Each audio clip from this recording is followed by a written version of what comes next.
Understanding virtual ডোম। আজকের পার্টটা সবার না দেখলেও হবে। আসলে ভিউজেস ডেভেলপার হওয়ার জন্য ভার্চুয়াল ডোম কীভাবে কাজ করে এটা জানার কোনোই দরকার নাই। আপনার যদি ইন্টারেস্ট থাকে তাহলে আজকের পার্টটি দেখতে পারেন। তো গত পর্বে আমরা দেখেছিলাম হচ্ছে ভিউজেসের রিঅ্যাক্টিভিটি কীভাবে কাজ করে। আমরা দেখলাম যে ভিউজেস রিঅ্যাক্টিভিটির জন্য জাভাস্ক্রিপ্টের একটি ফিচার প্রক্সি ইউজ করে। প্রক্সি ইউজ করে তারা ডোম আপডেটের কাজ অটোমেটিক্যালি করে।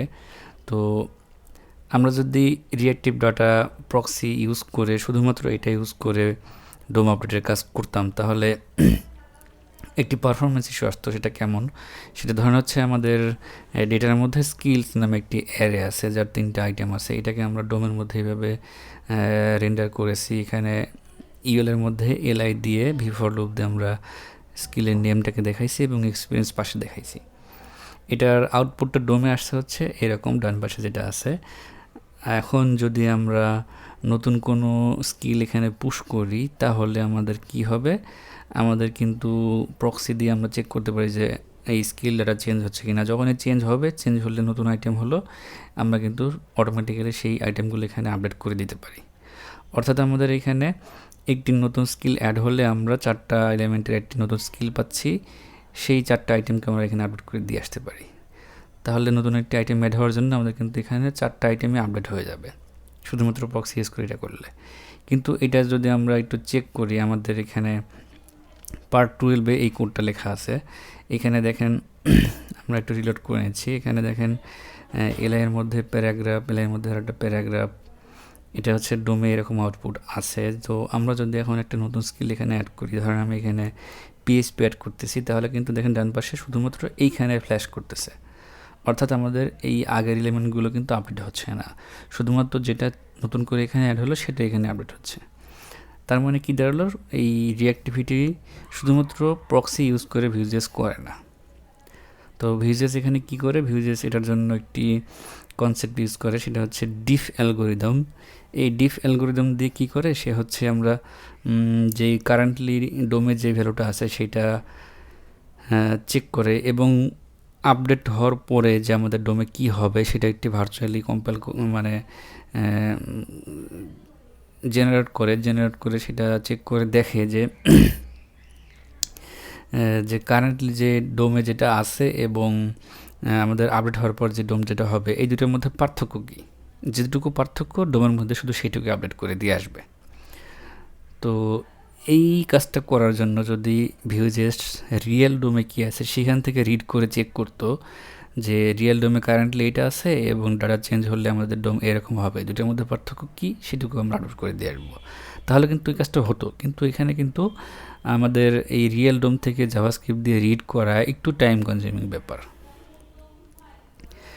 এবং এই টাইম কনজিউমিং ব্যাপার এটা ছোটোখাটো অ্যাপে বোঝা যাবে না, বড় অ্যাপ হলে আমরা এটা বুঝতে পারবো যে একটু সময় লাগতেছে। বারবার কারেন্টলি ডোমে কী আছে এবং নতুন আপডেট হলে ডোমে কী হবে, দুটো পার্থক্য কী সেই পার্থক্যটুকু আপডেট করে দিয়ে আসবো।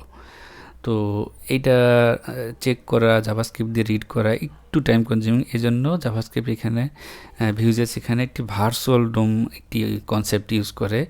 এটা হচ্ছে একটু উইথ রেন্ডার ফাংশন, অর্থাৎ এখানে রেন্ডার ফাংশন থাকে। এই ভার্চুয়াল ডোমটা হচ্ছে আসলে আমাদের কারেন্টলি রিয়েল ডোমে যে ডাটা আছে সেইটারই একটি জাভাস্ক্রিপ্ট অবজেক্ট ক্রিয়েট করে রাখে, এবং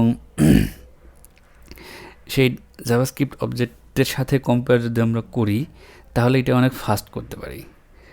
আমরা ডিফ অ্যালগোরিদম দিয়ে যেটা চিন্তা করতেছিলাম যে কারেন্টলি ডোমে কী আছে সেটার সাথে চেক করব আমাদের আপডেট হলে ডোমে কী হবে, দুটোর পার্থক্যটা আমরা আপডেট করে দিয়ে আসবো। তো এটা করতে গেলে কিন্তু আমাদের একটু টাইম কনজিউমিং কাজ করতে হয় এবং এখানে একটু পারফরমেন্স ইস্যু চলে আসে। এই জন্য এখানে ভিউজেস ভার্চুয়াল ডোম কনসেপ্ট ইউজ করে। ভার্চুয়াল ডোমের কাজটা হচ্ছে এখানে কারেন্টলি ডোমের মধ্যে যে ভ্যালু আসে সেইটারই সেম টাইপের একটা অবজেক্ট জাভাস্ক্রিপ্ট অবজেক্টের মধ্যে সেটার একটা ভ্যালুগুলো নিয়ে একটা অবজেক্ট ক্রিয়েট করে রাখে, এবং চেঞ্জ হলে একটা নতুন ডাটা চেঞ্জ হলে কি হবে সেটা ভার্চুয়াল ডোমের সাথে কম্পেয়ার করে দেখে যে কোনটুকু চেঞ্জ হচ্ছে নতুন আপডেটের জন্য, শুধুমাত্র সেইটুকু গিয়ে আপডেট করে দিয়ে আসে। এবং এটার জন্য কিন্তু আমাদের অনেক ভালো পারফরমেন্স আমরা পাই ভিউজেসে। আর এই ভার্চুয়াল ডোম ইউজ করার আরেকটা সুবিধা আছে, সেটা হচ্ছে ভার্চুয়াল ডোম ডিকাপলস রেন্ডারিং লজিক। অর্থাৎ আমরা ভার্চুয়াল ডোম ইউজ করে আমরা এখানে HTML এর ডোমের মধ্যে আমরা চেঞ্জ ডিটেক্ট করতেছি, কিন্তু এটা চাইলে আমরা iOS অথবা অ্যান্ড্রয়েডের ইউআই এর মধ্যেও এটা ডিটেক্ট করতে পারি যে নতুন ডাটা চেঞ্জ হওয়ার ফলে আমাদের ইউআই এর মধ্যে কোনটুকু আপডেট করতে হবে। অর্থাৎ এই ভার্চুয়াল ডোম ইউজ করলে আমরা কারেন্টলি ওয়েবের জন্য অ্যাপ করতেছি, iOS এবং অ্যান্ড্রয়েডের জন্য আমরা অ্যাপ করতে পারবো। এরকম ফাস্ট এক্সপিরিয়েন্স আপডেটের কাজ আমরা ভার্চুয়াল ডোম ইউজ করে করতে পারবো, এবং এটা অলরেডি অনেকগুলো অ্যাপে কিছু কিছু টুলস আছে যেখানে করা হয়। যেমন হচ্ছে Vue.js এর একটি লাইব্রেরি আছে, সেটা হচ্ছে